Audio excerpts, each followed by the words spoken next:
warahmatullahi wabarakatuh. Perkenalkan, nama saya Syafira dari kelas Gizi D. Tujuan pembuatan video ini adalah untuk memenuhi tugas individu mata kuliah fisiologi. Baiklah, kali ini saya akan menjelaskan materi fisiologi indera pendengar telinga. Kalau kita membahas tentang fisiologi, kita akan membahas dua aspek, yaitu yang pertama fungsi dan yang kedua adalah proses. Pertama, kita harus mengetahui fungsi telinga itu apa saja. Nah, fungsi telinga itu ada dua, yaitu sebagai organ pendengaran dan sebagai organ keseimbangan. Nah, pertama, kita harus membahas tentang fungsi telinga dalam proses pendengaran. Di samping ini, kita bisa melihat gambar telinga pada proses pendengaran. Pertama, suara akan masuk melalui udara ke dalam telinga. Pada proses ini, gelombang bunyi akan ditangkap oleh daun telinga, kemudian merambat ke dalam lubang telinga. Daun telinga dan lubang telinga ini berfungsi untuk menangkap dan mengumpulkan gelombang bunyi. Kemudian, bunyi akan menggetarkan gendang telinga.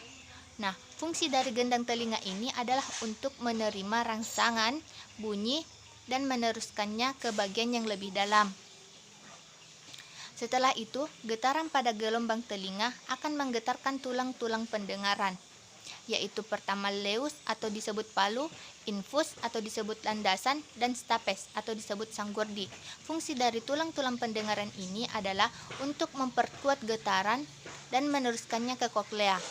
Kemudian, koklea akan menangkap getaran dari tulang-tulang pendengaran dan mengirimnya ke saraf pendengaran. Dan terakhir, saraf pendengaran akan mengirimkan rangsangan bunyi ke otak, lalu otak akan menerjemahkan bunyi yang didengar. Nah, itulah fungsi telinga dalam proses pendengaran. Selain berfungsi sebagai pendengaran, telinga juga berfungsi sebagai organ keseimbangan. Karena di dalam telinga terdapat nefus vestibularis atau disebut saraf vestibular dan kanalis semisirkularis atau disebut 3 saluran setengah lingkaran. Dua bagian ini berfungsi untuk menjaga keseimbangan tubuh.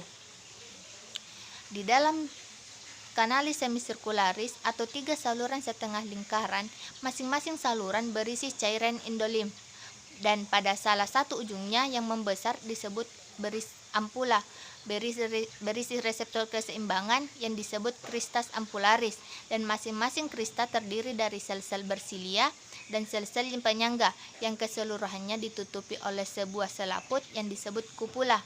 Nah, sebab kelembapannya, maka endolimf yang berada di dalam kanalis semisirkularis akan bangun ke arah yang berlawanan dengan arah putaran saat terjadi goncangan.